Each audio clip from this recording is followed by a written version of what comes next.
ATM पति। ATM तो आप लोगों ने बहुत सारे देखे होंगे, पर क्या कभी कोई चलता फिरता एटीएम देखा है? अरे अरे चौंके मत, मैं बात कर रही हूँ अमित दुबे की। यही तो है हमारे चलते फिरते एटीएम। दुबे परिवार ग्वालियर शहर में रहता है। घर में अमित के अलावा उसकी पत्नी सरिता और अमित के माँ बाप रहते हैं।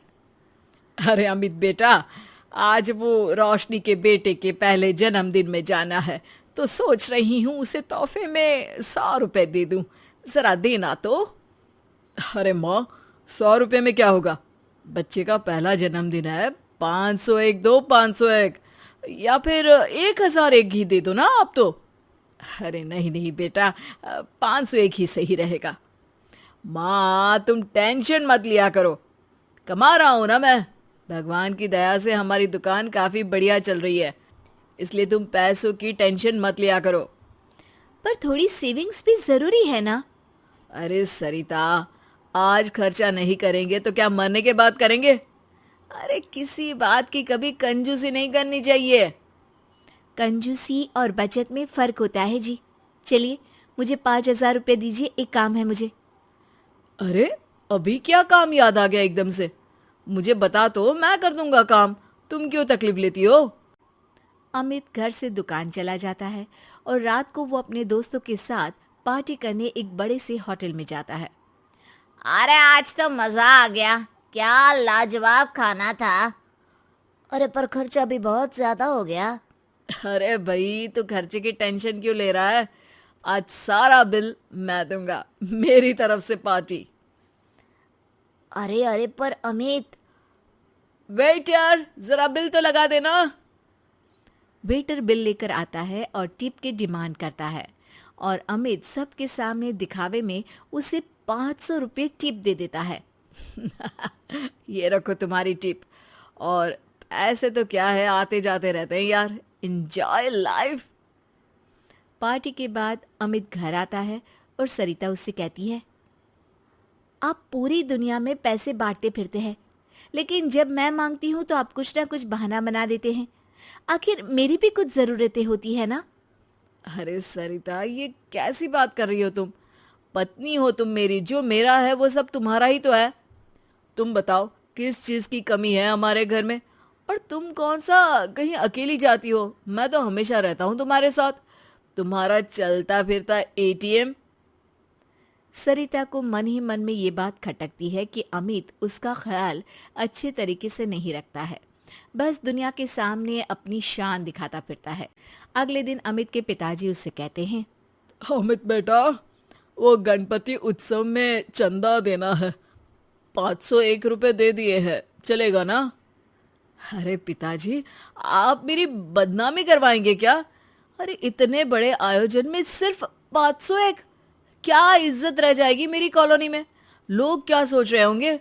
अभी जाते जाते 5,000 रुपये और दे देता हूँ उन लोगों को। हाँ अच्छा ठीक है बेटा, जैसा तुम ठीक समझो।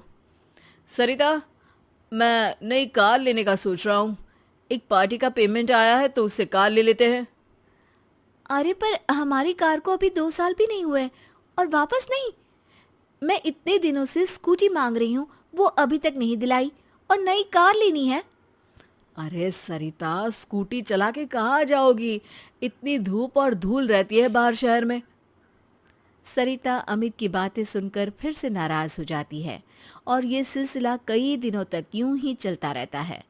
एक दिन अचानक अमित की दुकान में आग लग जाती है और अमित टेंशन में घर आकर सबको ये बात बताता है। अरे बेटा, कैसे हुआ ये सब? कितना नुकसान हुआ बेटा? पता नहीं माँ, कैसे हुआ ये सब, लेकिन पूरी दुकान जल के राख हो गई है। पता नहीं क्या होगा अब। अरे टेंशन मत लो अमित बेटा, सब ठीक हो जाएगा। अरे टेंशन कैसे ना लूं पिताजी? दुकान में 2 लाख कैश रखा हुआ था, वो भी जल गया है। और कल वो कैश बैंक में डालना था, अब तो चेक बाउंस हो जाएगा। अरे बेटा, बैंक में कुछ पैसे बचे होंगे ना, वो काम आ जाएंगे अभी। अरे नहीं ना माँ, बैंक में मुश्किल से 10-15 हज़ार होंगे। सारा पैसा अभी कार की बुकिंग में दे दिया था। अब कहाँ से लाऊं एक दिन में 2 लाख रुपए? ये सुनकर सरिता अपने कमरे में चली जाती है और अपने हाथों में 2 लाख रुपए लेकर बाहर आती है। ये लीजिए, पूरे 2 लाख हैं, शायद इससे आपका काम हो जाए। पैसे देखकर सब लोग हैरान हो जाते हैं, खास तौर पर अमित। तुम्हारे पास इतने पैसे कहाँ से आए सरिता? आप तो चलते फिरते एटीएम हैं जो सबको पैसा बांटते फिरते थे, लेकिन मैं इतने सालों से सेविंग्स अकाउंट बनाकर धीरे धीरे कुछ पैसे जमा करती थी।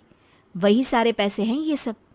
हमेशा मैं कहती थी कि कुछ पैसे मुझे दीजिए लेकिन आपने तो मेरी एक नहीं सुनी। वाह बहू वाह, अमित हमेशा एटीएम की तरह पैसे बहा देता था, लेकिन तुमने बैंक के लॉकर की तरह पैसे अपने पास जमा करके रखे। शाबाश बहू। सरिता की बातें सुनकर अमित को अपनी गलती का एहसास होता है। सरिता, मैं हमेशा दिखावे के चक्कर में पैसा खर्च कर देता था, लेकिन कभी तुम्हारी ज़रूरत पूरी नहीं की। लेकिन फिर भी तुमने अपनी समझदारी से ये पैसे जमा किए। आज ये पैसे नहीं होते तो पुलिस मुझे जेल में डाल देती। अब से मैं अपने पैसे एटीएम बन के बांटूंगा नहीं, बल्कि सरिता के सेविंग्स अकाउंट में जमा करूंगा।